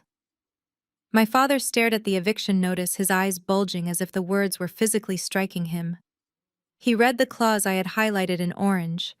It was the clause he had ignored for 5 years because he thought he was untouchable. Termination for cause. I leaned forward, clasping my hands on the mahogany table. You seem confused, Dad, so let me clarify the legal jargon for you. The right of occupancy agreement explicitly states that the tenant must maintain a peaceful environment for the trustee. That is me. When you grounded me, confiscated my vehicle, and attempted to imprison me in my bedroom, you committed an act of hostility against the property owner. I pointed a manicured finger at the paper in his hands. You fired the first shot, Marcus. You tried to evict me from my own life. So I triggered the nuclear option. You have exactly 30 days to vacate the premises. The movers are already scheduled for the 31st. Whatever is left inside becomes the property of Phoenix Holdings. My father looked up. His face was gray. The arrogance was gone, replaced by the terrified realization of a man watching his entire world dissolve. But where will we go? He whispered, his voice trembling. That house is all we have, Nia. I shrugged. I hear the rental market is very competitive right now. Maybe you can stay with Darius. Oh, wait. I turned my chair slowly to face my brother. Darius was sweating profusely. He was staring at the black binder in front of me as if it were a bomb. And in a way it was. We need to talk about your assets, Darius, I said, my voice dropping to a dangerous whisper. Or rather, the lack of them. Darius looked at Ashley, then back at me. Nia, please, he begged. Don't do this. I opened the binder to the repayment schedule. 4 years ago, I loaned you $200,000 to keep you out of prison. The contract stated that if you engaged in any criminal activity or acted against the family interest, the full amount would become due immediately. I tapped the police report regarding my stolen car. Grand theft auto is definitely criminal activity, Darius, and letting your wife slander me online is definitely against my interests. so I am calling the loan. I picked up a calculator and punched in a few numbers loudly. $200,000 plus 4 years of compound interest and late fees. You owe me $285,000. And since you do not have the cash, I am exercising my right to seize collateral. Collateral? Ashley interrupted, her voice shrill. Darius does not have any collateral. We rent our apartment. We lease our furniture. We have nothing for you to take. I smiled. It was the smile of a wolf looking at a lamb. You are married, Ashley. In the state of Georgia, debts incurred during the marriage or pre-existing debts brought into the marriage can affect community property if commingled. And guess what? Darius listed his assets on the loan application for your new Range Rover. Ashley froze. She clutched her purse tighter. My car, she whispered. My car, I corrected. You bought it using a down payment from the joint account Darius shares with me, the one I used to funnel money into the business. That makes it a proceed of the debt. I have already sent the repossession order to the dealership. They are picking it up from the parking garage downstairs as we speak. No, Ashley screamed, standing up. You cannot take my car. I need it for the baby. Take the bus. I suggested, cold and unbothered. Millions of mothers do it every day. You are not special, Ashley. But I was not done. I turned the page of the binder. And then there is the matter of your savings account. Darius went pale. Nia, no, he gasped. That is for Lucas's college fund. It was for Lucas's college fund, I said. Until you decided to use it to fund your failed record label. I saw the withdrawals, Darius. But there is still about $40,000 left in there. I held up a confirmation sheet from the bank. I have seized it. The room erupted. Ashley lunged across the table, her face twisted into a mask of pure hatred. You thief! She shrieked, clawing at the air. You dirty thief! That is my money. I earned that money. You have never worked a day in your life, Ashley.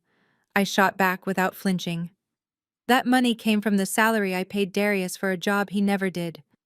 It is my money coming back home. Ashley fell back into her chair, sobbing hysterically. She looked at Marcus, begging him to do something, but my father was staring at the table, broken and defeated. She looked at Darius, but he was crying into his hands. She realized she was alone. And then the entitlement that had been simmering beneath her surface for years finally boiled over. You cannot do this to me, she spat, wiping her mascara-stained eyes. Do you know who my father is? Do you know who I am? I am a white woman, Nia. You think you can just bully me because you have a fancy office. I will go to the press. I will tell them you are a predator. I will sue you for discrimination. I will sue you for everything you have. I laughed. It was a loud, genuine laugh that echoed off the glass walls. Discrimination, I asked incredulously. You think a judge is going to care about your skin color when they see the forensic accounting of how you spent my money on handbags and spa days while I paid your rent? I stood up and walked over to the window, looking down at the city. Go ahead and sue me, Ashley. Please do it. My legal team is on retainer and they are incredibly bored. They would love nothing more than to drag you through discovery. They will subpoena your texts, your emails, your spending history. They will put your entire life on public record. Do you really want the world to know you married Darius for money he didn't have? Ashley went silent. She knew I was right. She knew she had skeletons in her closet that would make my brother's DUI look like a parking ticket. I turned back to them. The three people who were supposed to be my safe harbor, but turned out to be the storm. You have 48 hours to vacate the guest house, Darius. And Dad, you have 30 days for the main house. If you are not out by the deadline, I will have the sheriff remove you forcibly, and I will live stream it. I pressed the intercom button again. Security, please escort my guests out. They are leaving. The doors opened and the security guard stepped in.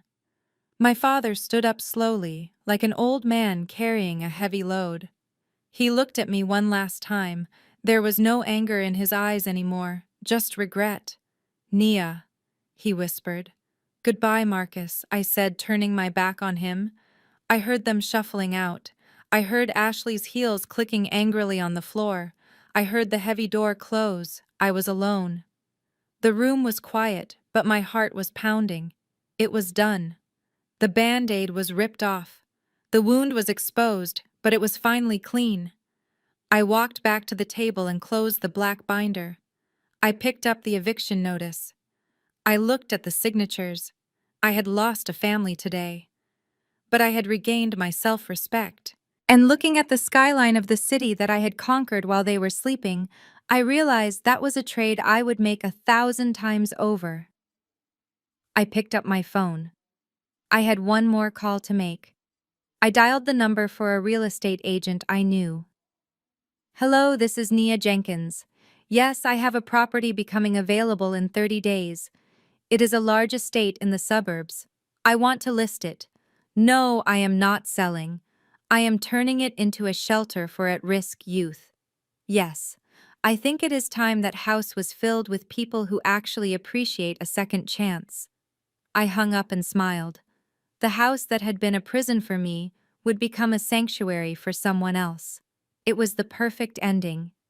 But for my family, the nightmare was just beginning.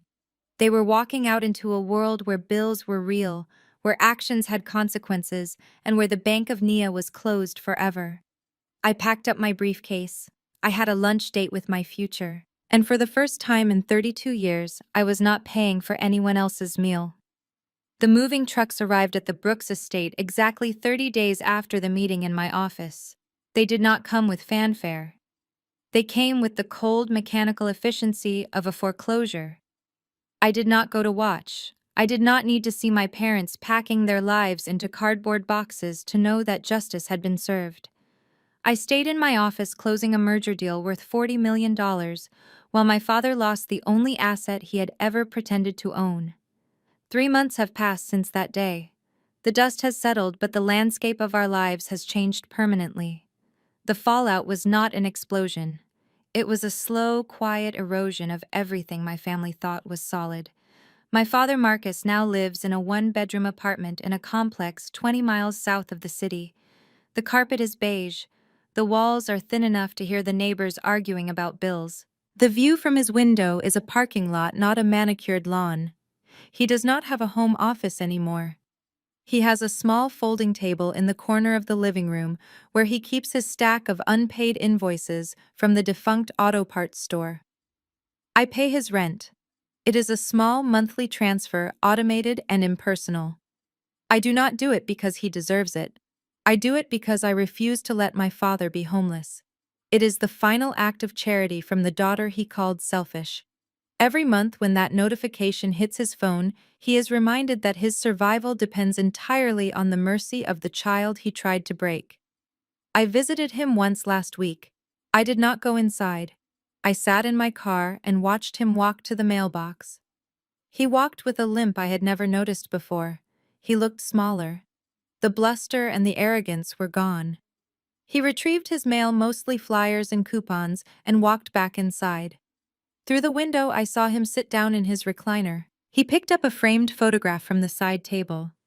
It was a picture of us from 20 years ago taken at Disney World. We were all smiling. He stared at that picture for a long time. I wonder if he was looking at the father he used to be or the man he has become. He sits there alone, surrounded by the silence of his own making, realizing that pride is a very expensive luxury that he can no longer afford. The fate of the golden couple was much more volatile.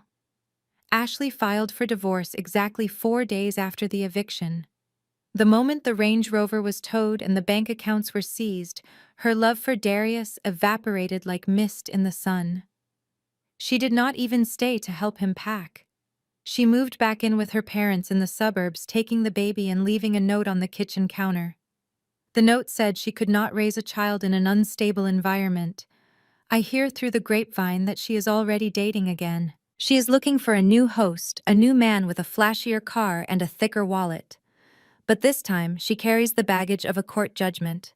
Every time she applies for a loan or a credit card, my name appears as a creditor. I am the shadow over her financial future, ensuring she never forgets the sister-in-law she tried to destroy. And then there is Darius. My brother, the visionary, the producer, the artist. He learned the hardest lesson of all. The music industry runs on money, and without my funding, his career collapsed overnight. The studio equipment was repossessed. The fake friends stopped calling. He works at an Amazon fulfillment center now. He spends 10 hours a day on his feet scanning packages running through aisles of concrete and steel. He wears a yellow safety vest instead of designer hoodies. His hands are calloused not from holding a microphone, but from lifting heavy boxes. I tracked his employment through the wage garnishment order. Every 2 weeks, a percentage of his paycheck is automatically deducted and sent to my account. It will take him approximately 40 years to pay back the $285,000 he owes me. He called me once a month ago. He was crying. He said his feet hurt. He said he was sorry. He asked if we could just start over. I told him that we are starting over. This is his restart. This is him building character from the ground up, something he should have done 15 years ago. I hung up before he could ask for money. He needs to learn that the only hand that will pick him up is the one attached to his own arm. Yesterday I drove back to the estate. I was driving the G-Wagon. It had been detailed, and the leather seats smelled like new. I punched the code into the gate and the iron doors swung open. The driveway was empty. The grass was overgrown. The windows of the mansion were dark. I parked and walked to the front door. The key turned smoothly in the lock. The house was empty. My parents had taken their furniture, but they had left the ghosts. I walked through the foyer where my father used to yell at me about being respectful. I walked into the kitchen where my mother used to ignore me while cooking for Darius. I walked down the hall to my old bedroom, the room where I had been grounded, the room I had escaped from. It was just a room. 4 walls and a floor. It held no power over me anymore. I stood in the center of the living room listening to the house settle. It creaked and groaned like an old ship. For years I thought this house was the prize. I thought if I could just own this house, if I could just pay for this lifestyle, they would love me. I thought the deed was a ticket to their hearts. But standing there in the silence, I realized the truth. This house was never a home. It was a theater where we performed a play called The Happy Family. And I was the only one who didn't know the script. I took a deep breath, inhaling the scent of dust and memories. I did not feel sad. I felt clean. I felt light. I took my phone out and called the contractor. Start the renovations on Monday, I said. Gut the kitchen. Tear down the walls in the master suite. I want everything changed. This is not going to be a shrine to the Brooks family legacy. This is going to be a shelter. A transitional home for young women aging out of the foster care system. Women who have no family. Women who have been told they are nothing. They will live here. They will learn financial literacy here. They will learn that their worth is not defined by their parents. I walked out of the house and locked the door for the last time as a daughter. When I open it again, I will be a philanthropist. As I drove away watching the house disappear in the rearview mirror, I thought about the concept of family. Society tells us that family is everything. We are told that blood is thicker than water. We are told to forgive, to forget, to turn the other cheek. We are told that cutting off a family member is a sin, but they don't tell you the other side. They don't tell you that sometimes family is the anchor drowning you. They don't tell you that toxic people do not deserve a seat at your table just because they share your DNA. They don't tell you that you are allowed to fire your family. I protected myself. I drew a line in the sand and I defended it with everything I had. Some people call me cold. Some people call me ruthless. My relatives certainly have a lot of names for me in their group chats. But do you know what I call myself? Free. Respect is not a gift you give to people just because they are older than you or because they gave birth to you. Respect is real estate. It has to be earned. It has to be maintained. And if the tenants trash the place, you have every right to evict them. My name is Nia. I used to be the scapegoat. Now I am the owner. And for the first time in my life, the ledger is balanced. If you are watching this and you feel trapped by obligation, if you feel small in the presence of people who should make you feel big, remember this story. You hold the keys to your own life. Do not let anyone else drive. And never ever be afraid to change the locks. Thank you for watching. Stay strong, stay independent, and most importantly, stay solvent. This story teaches us that blood defines your DNA, but loyalty defines your family.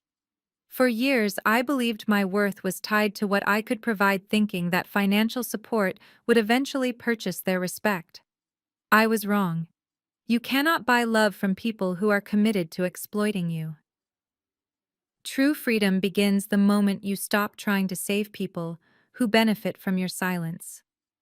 The most powerful move you can make is realizing that walking away isn't an act of cruelty.